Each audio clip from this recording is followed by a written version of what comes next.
Bendiciones, maestro Javier, bendiciones hermanos y hermanas, que Dios los bendiga.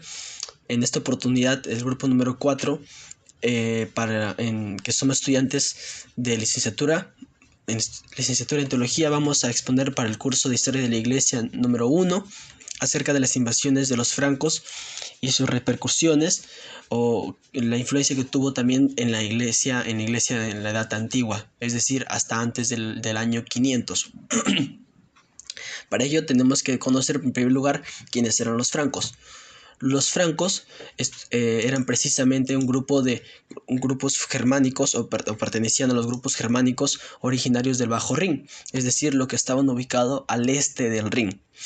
Se trasladaron a Galia durante la era de la Edad de la Migración, donde prevaleció hasta convertirse en uno de los reinos más grandes e importantes de aquellos tiempos, que iba en paralelo con lo que se conoce como la decadencia que iba teniendo también el Imperio Romano, que duró durante muchos años.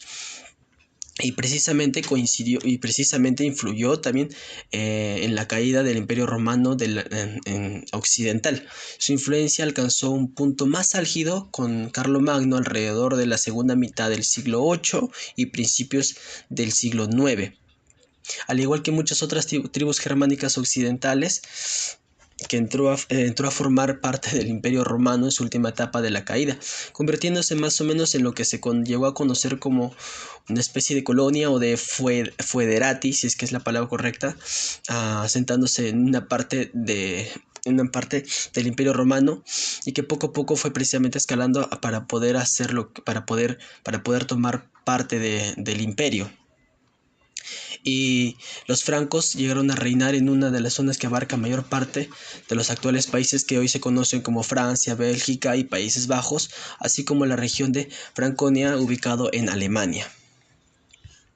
Hablando precisamente sobre lo que se conoce como sus orígenes, y datos característicos de los francos, se puede decir que la conquista romana de la Galia, completada por Julio César en el siglo I, hablando precisamente también ya de sus orígenes, de parte de sus orígenes, fijó el Rin como un límite con el mundo romano. Es decir, se estableció como una especie de frontera en la que a un lado estaba lo que se conocía como la civilización y al otro lado estaban los bárbaros, que en realidad eran lo que hoy serían los alemanes, pero había un estereotipo, una especie de perspectiva de prejuicio sobre ellos, a los que lo tenían como personas muy altas, sucias y propensas a la violencia. Durante siglos, las legiones romanas de la frontera mantuvieron a raya a los germanos, pero poco a poco, pues, hasta que el desmoronamiento gradual de la autoridad romana, porque fue perdiendo mucho poder durante varios periodos, durante la crisis del siglo III, permitió a ciertos grupos germánicos hacer incursiones entre las tierras romanas. De tal forma que la decadencia del Imperio Romano fue tal de que poco a poco iban escalando y apoderándose de territorio de Roma. La primera vez que algunos autores de la antigüedad nombraron al territorio de los francos es en la recolección de relatos lauditorios, de emperadores romanos. Ahí se menciona precisamente en algunos contextos, pero en esa época tal territorio se correspondía al área situada al norte y al este del Rin, es decir, que era incluso más amplio, lo que se conoce ahora como la Renania en la actualidad, con unos límites difusos encerrados en un triángulo entre las ciudades, en unas ciudades que tienen difícil pronunciación, pero a ver, era más o menos Utrecht, Bielefeld y Bonn, lo que se conoce hoy en día. Existen varios relatos precisamente alrededor de los francos que hablan sobre más o menos el contexto en el cual se encontraba, porque no hay una definición tampoco exacta de dónde surge la palabra franco, pero tenía una connotación negativa antes y luego llegaron a denominarse con una connotación más como un significado de libres. Los francos eran ya determinados como libres, y eso sí fue más positivo para el ego de los francos después de las conquistas que lograron obtener. Existen varios relatos sobre sus orígenes. El historiador del siglo VI, Gregorio de Tours, afirma que se originaron en Panonia y emigraron hasta Renania, antes de establecerse en Turingia y en lo que se conoce ahora como Bélgica.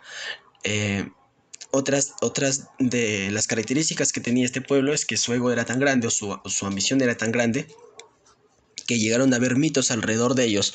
El rey Príamo se dice de que condujo, según ellos, condujo a 12.000 refugiados troyanos a Panonia, para darle una connotación más mitológica, donde fundaron la ciudad de Sicambria, y algunos permanecieron allí. Mientras que otros sugieren a un líder llamado Franco, hasta el Rin, donde se los conoció como ya como con esa denominación, ¿no? En base al líder que habían tenido anteriormente.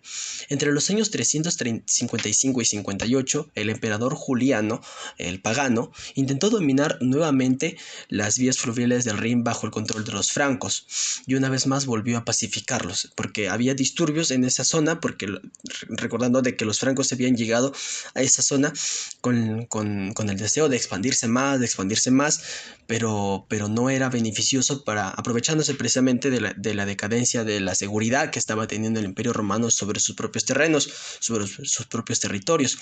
Y entonces, como llegaron a establecerse ahí ya, y tuvieron que llegar a un acuerdo con el Imperio Romano, entonces eso había sucedido desde con el tiempo de Julio César, hasta después, varios siglos después, donde una vez más se daban disputas sobre esa área, y Julián intentó controlarlos y logró pacificarlos.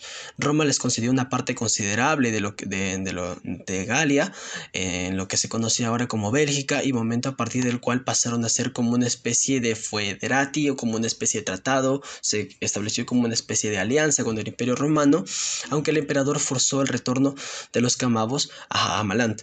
Entonces era como una especie de colonización, una especie de sociedad que dependía del Imperio Romano de cierta forma, pero con la intención de que, bueno, al final, al controlarlos, ya pasaban a pertenecer a lo que es al Imperio Romano.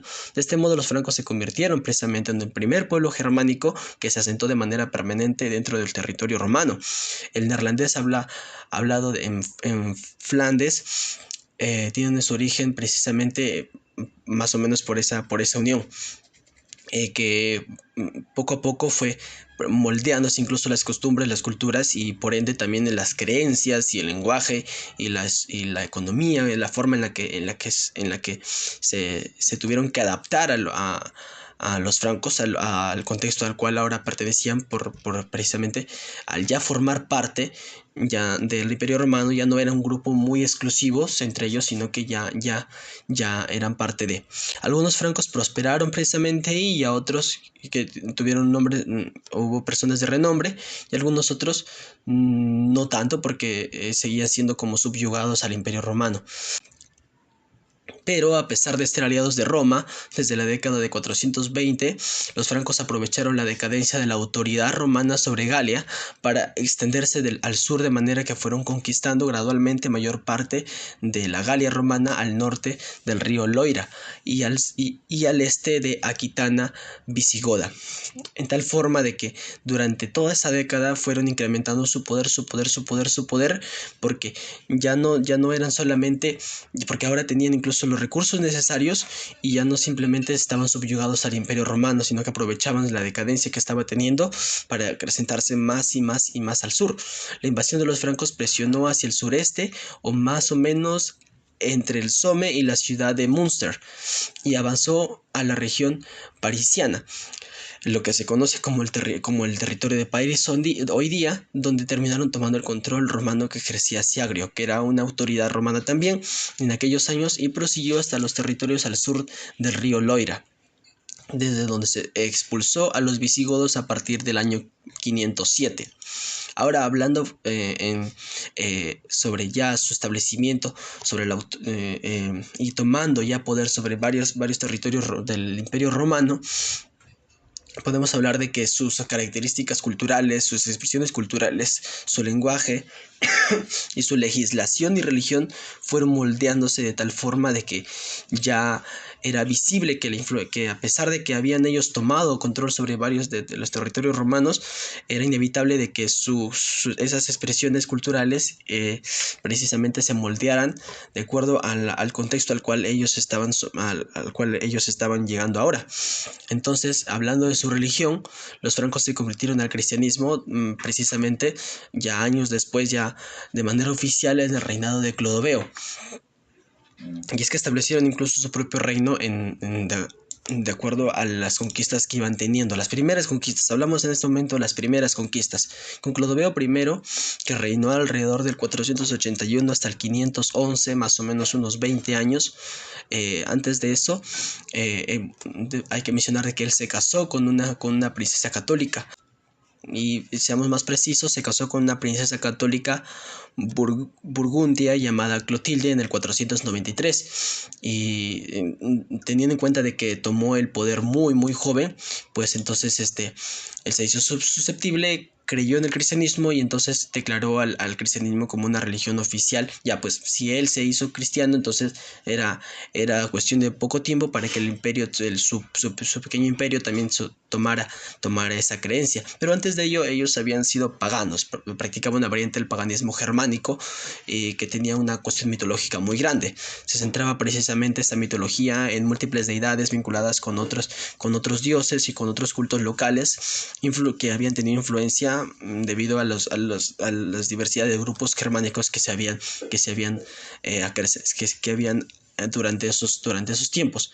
En cuanto a su lenguaje, la lengua franca también empezó siendo germánica antes de su gradual romanización, y es interesante porque es precisamente ahí donde iba radicando la influencia sobre la iglesia, que a pesar de que eran los francos los que estaban tomando poder más y más sobre el imperio romano, era inevitable de que la romanización también tuviera mucha influencia, porque empezó así de cierta forma en primer lugar, a pesar de que los francos tomaron territorio, no con intenciones políticas ni de colonización, porque era imposible que los francos dominaran en su totalidad el imperio romano.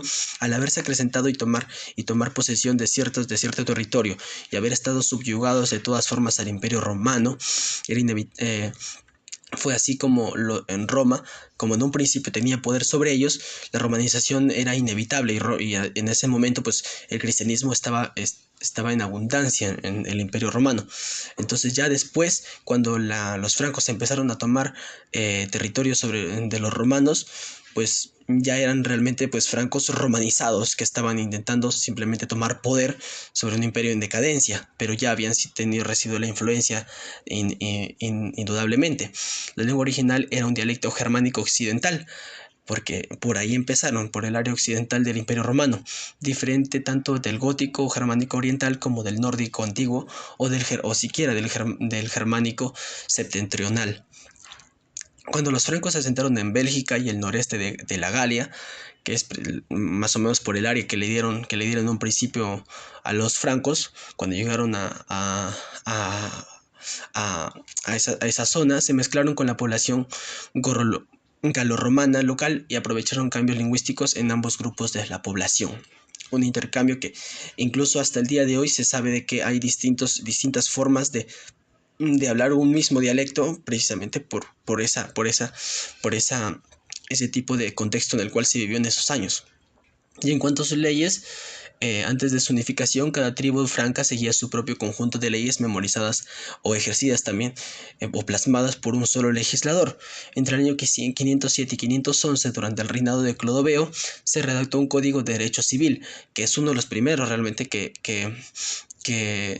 primeros reinos que tomaba ese tipo de formalismos, en el que aplicaba al nuevo reino franco que se conoció como el derecho el derecho sálico, en honor a la tribu salvia dominante.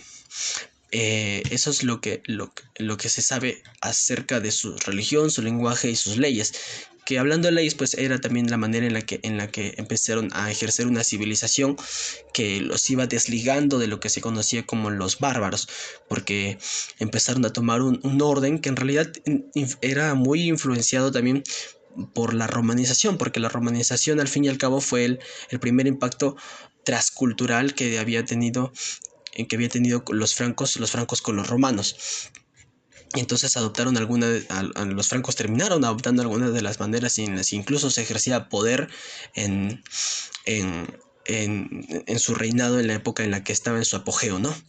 Eso es por mi parte. Muchas gracias, maestro. Muchas gracias, hermanos. Que Dios los bendiga a todos. Hermanos, muy buenos días. Esta es mi disposición, hermanos. Los francos se asentamiento en Galia. Amén. Dice, una fuente romana contemporánea menciona por primera vez a los francos en el año 289 después de Cristo. Amén. Aunque es probable que llevaran ya décadas, hermanos, luchando contra los romanos. Amén. Una canción de marcha romana, amén, que data de la década de 260, menciona la muerte de miles de francos, mientras que las pruebas arqueológicas sugieren que los francos ya atacaban la Galia romana, hermano. En la década de 250, hermano, en el año 250, amén, a finales del siglo III, los francos se habían asentado en la Galia a finales del siglo III. Los francos habían lanzado numerosos ataques contra territorio romano, hermano. Tanto por tierra como por mar. Se tiene constancia de que piratas francos navegaron por el territorio, por el Mediterráneo, e hicieron incursiones hasta el norte de África. Amén. Dice, estas incursiones llamaron la atención de los emperadores romanos, que lanzaron varias campañas contra los francos. En el año 289, el rey franco, Genobaude, se rindió al emperador romano Maximiano, amén, quien reinó del año 286 al año 305. En el año 307, la tribu franca de los Bructeri fue derrotado por Constantino I, quien reinó en el año 306 al 337, que arrojó a dos líderes bautis a los fieras en la arena de Treveris. Los victoriosos romanos capturaron muchos francos durante estas campañas. Amén. Dice, tribus francas enteras se asentaron en tierras romanas en virtud de tratados, dice, similares. Los francos solios, por ejemplo, se asentaron en la Galia belga. Ya en el año 358, mientras que los francos refuarios se asentaron en el Rin, dice, alrededor de la ciudad de Colonia, estas tribus, antaño enemigos de Roma, reforzaban ahora el ejército romano con sus propias tropas y defendían el territorio de las incursiones bárbaras. Los francos alcanzaron posiciones tan elevadas, solían estar muy romanizados y no eran representativos del pueblo franco. De hecho, aunque muchos francos se habían alineado con Roma, algunos seguían contándose como enemigos romanos. Amén, como Zuno y Marcomer, líderes francos que habían atacado la Galia en el año 388. Pero para entonces, un gran número de tribus francas habían establecido sus hogares en suelo romano y seguían ayudando militarmente a los romanos en el año 451. Los francos lucharon junto a los romanos contra los hunos en la batalla de los campos cataláunicos. Amén. Ha sido una lucha inmensa contra el imperio, con los francos, hermano, contra los hunos. Amén. Dice, Los francos eran un pueblo germánico originario del Bajo Rin. Se trasladaron a la Galia durante la era de migración, hermano, donde se establecieron, donde se establecieron uno de los reinos más grandes y poderosos de Europa tras la caída del Imperio Romano, hermano. Los francos habían alcanzado, hermano, una cima, hermano, después de la caída del Imperio Romano. Después de la caída del Imperio Romano, dice, ellos se establecieron, hermano, ellos establecieron un reino, dice, más grande y poderoso, dice, después de la caída del Imperio Romano.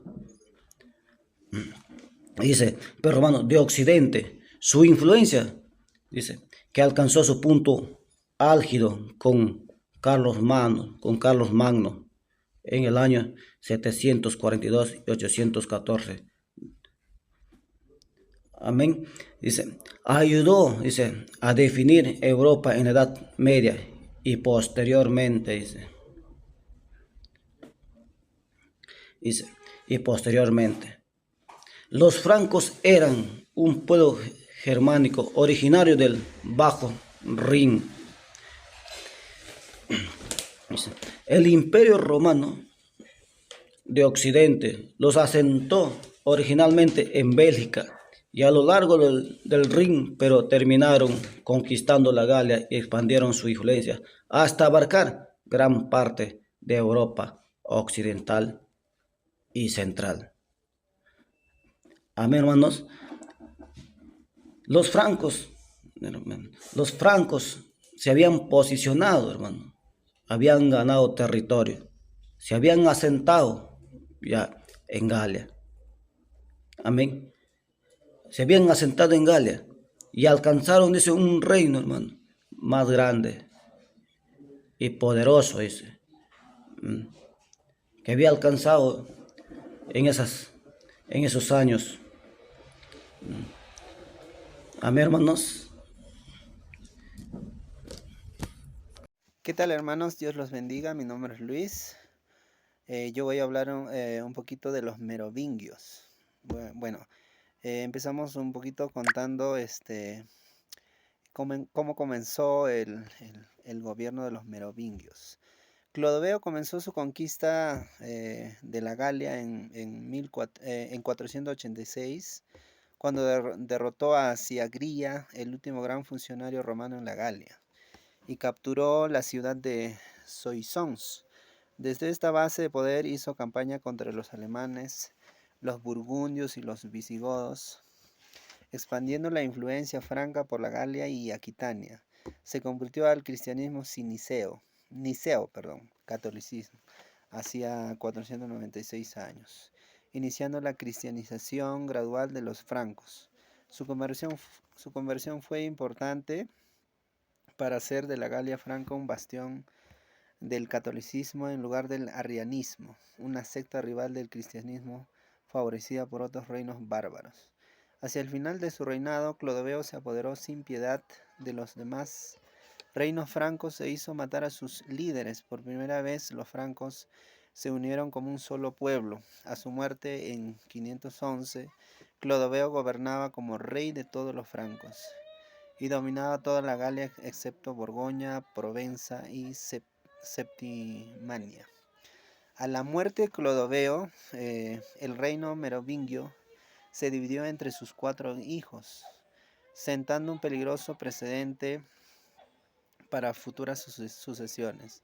Al principio los hijos trabajaban juntos para continuar con las conquistas de su padre, conquistando muchos lugares como Borgoña, Provenza y Turingia en la década de 530. Los hijos de Clodoveo hicieron campaña contra los visigodos en el norte de España, enviaron ejércitos a Italia, extendieron la influencia franca a Baviera y obligaron a los sajones a pagarles un tributo anual de 500 vacas, bastante, ¿no? Tras la muerte del rey ostrogodo Teodoro el Grande en 526, el reino merovingio pudo ser reconocido como el mayor y más poderoso estado bárbaro sucesor que había sustituido a Roma en Europa occidental, ¿no? Y vemos también, pero a pesar de este éxito, los gobernantes merovingios a menudo se peleaban y buscaban constantemente formas de socavarse y conspirar unos contra otros.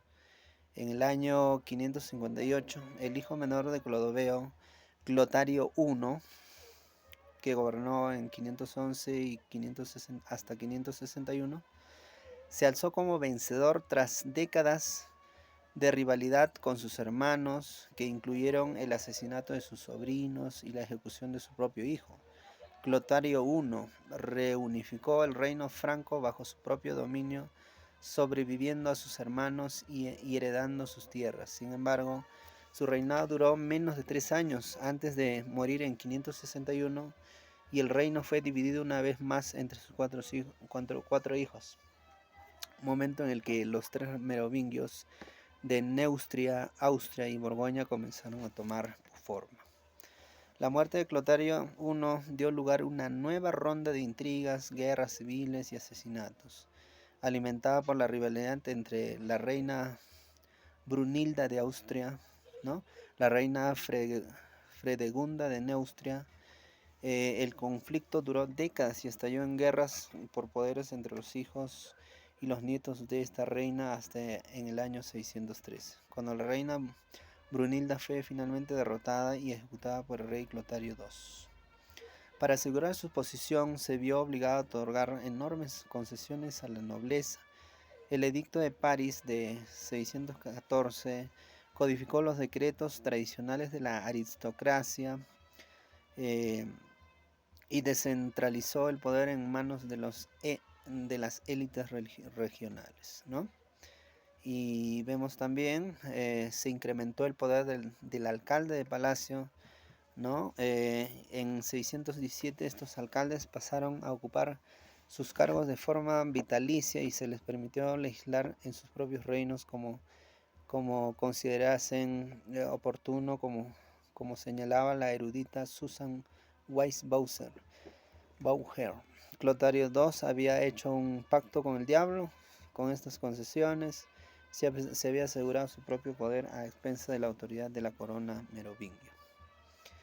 Y también podemos ver el hijo de Clotario II, Dagoberto I, quien reinó de 623 a 639, gobernó como el último rey merovingio en ejercer una autoridad real significativa, aunque los merovingios siguieron reinando durante más de un siglo. Tras la muerte de Dagoberto, su autoridad fue eclipsada gradualmente por los alcaldes de palacio, que pronto se convirtieron en los verdaderos poderes detrás del trono. El declive del poder merovingio llevó al cronista Eichard a referirse a los últimos gobernantes merovingios como Rois Fainats o los reyes inútiles. Ok, gracias hermanos, esa sería mi exposición.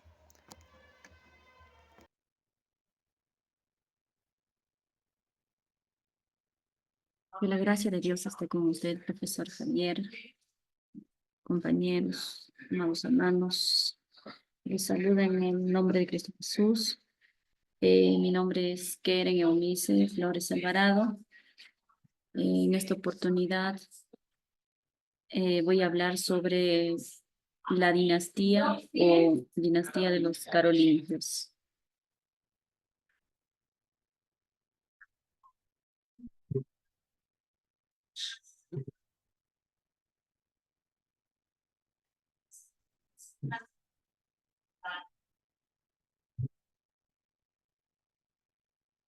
Se dice que en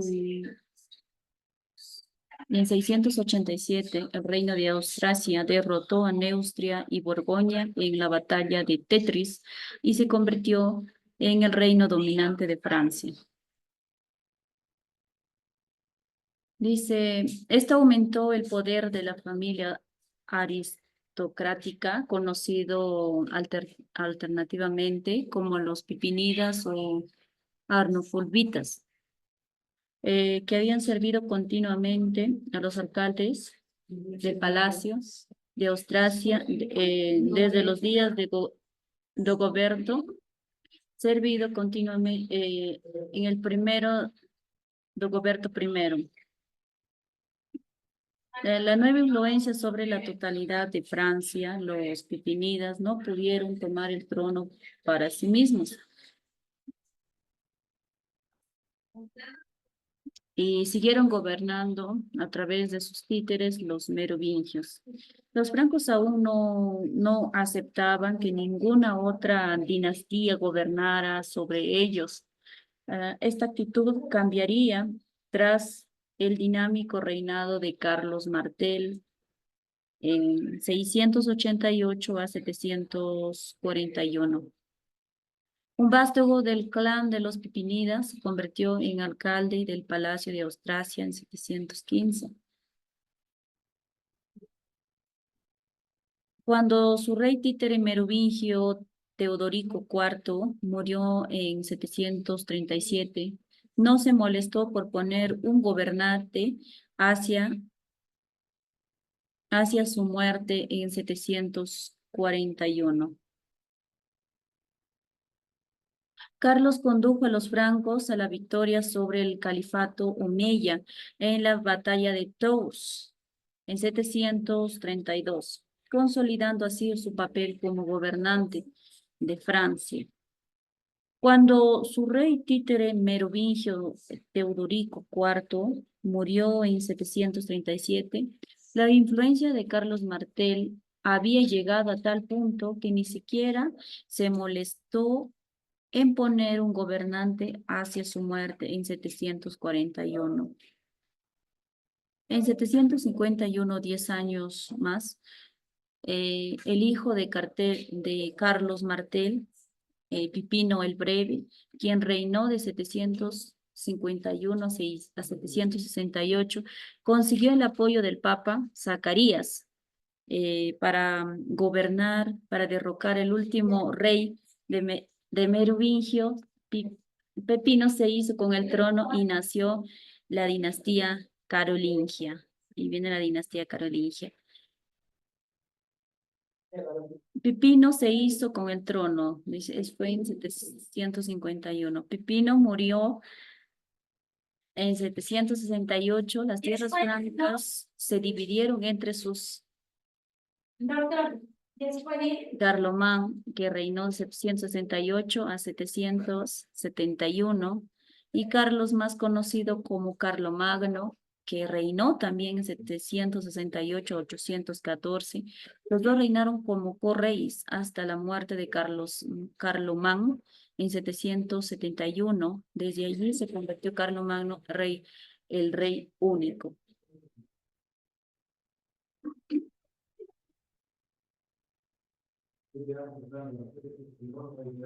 Desde su corte en Aquisgrán, Carlomagno gobernó con el apoyo de la aristocracia franca y la iglesia medieval. Aunque estaba constantemente en campaña, en 774 conquistó a los lombardos y asumió su título de rey francos y lombardos. Bien.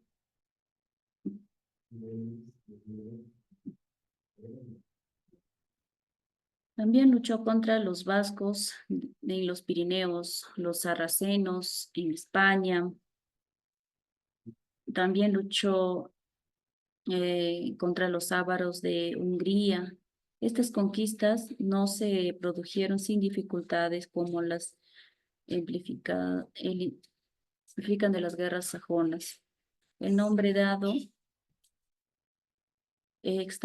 extenuadamente conquista de Sajonia por Carlomagno, que duró internamente desde 772 hasta 804.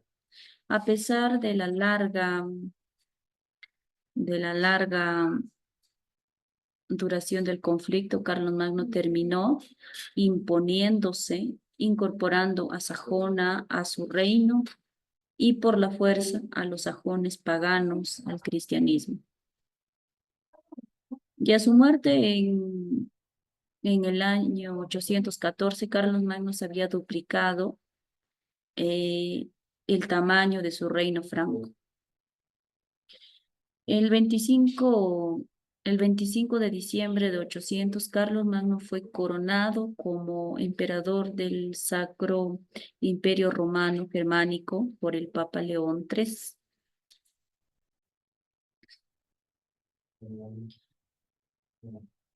Quien sirvió como papa desde 795 a 816, probablemente un intento al papado de establecer el control sobre Carlos Magno. La coronación también sirvió para reforzar el prestigio carolingio y el poder franco en Europa occidental y central.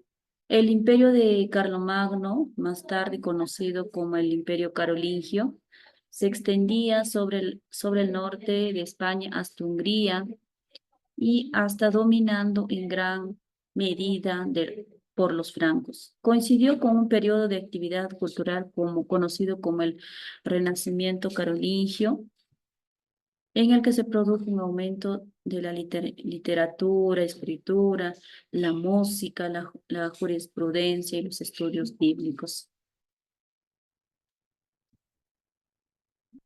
Eh, Cuando Carlos Magno murió en 814, su imperio, a menudo considerado una fase temprana del Sacro Imperio Romano Germánico, fue heredado por su único hijo sobreviviente, Luis el Piadoso.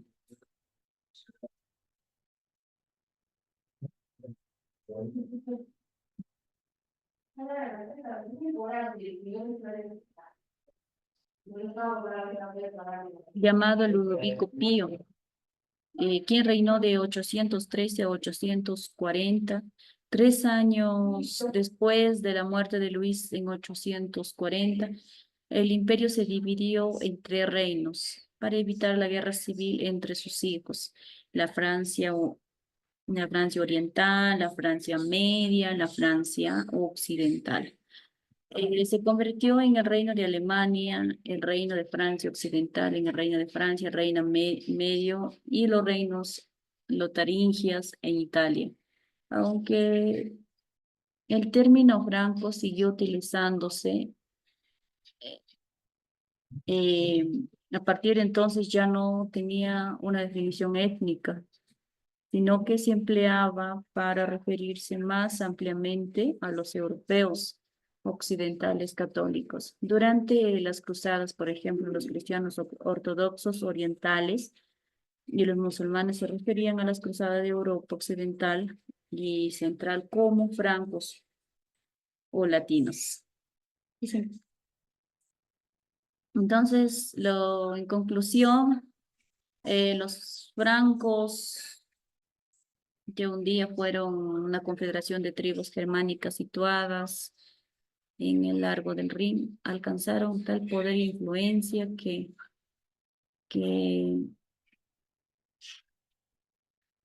que durante el tiempo su nombre se convirtió en sinónimo de europeos occidentales. Así es en cuanto a los carolingios. Gracias. Que Dios les bendiga.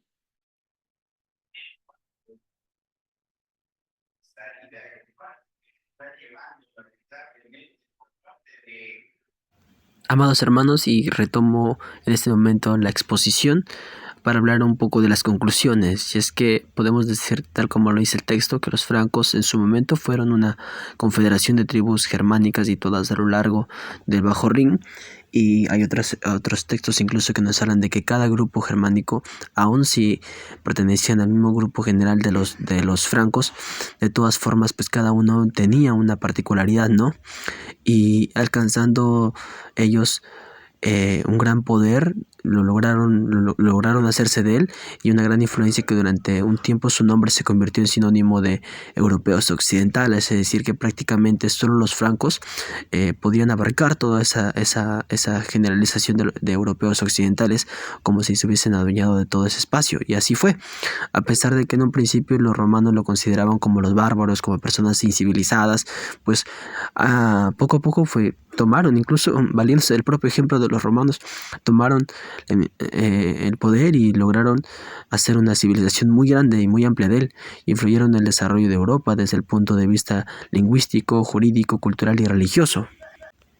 Y todo esto es muy curioso porque es como si hubieran tomado de referencia a los romanos para poder tomar el poder y hacerse de él de una forma como por medio de la conquista, como lo hacía el Imperio Romano, con un reinado ligado precisamente como tomando la monarquía, un ejemplo de monarquía, legalizando, o mejor dicho, haciendo legalización, un proceso legislativo con un código ético y civil incluso, y tomando la posta de un gobierno que toma el cristianismo como religión oficial de un imperio, de un reino. Entonces, esto definitivamente, tomando en cuenta que también tuvo una adaptación o una especie de romanización, entonces influyó definitivamente en la iglesia, y es algo que incluso se ve hasta el día de hoy a través de las distintas ramificaciones del cristianismo y la forma en la que ha trascendido a través de la historia, y forma parte precisamente de la historia de la iglesia en la Edad Antigua. Muchas gracias, maestro Javier. Bendiciones a todos mis hermanos. Gracias por su atención.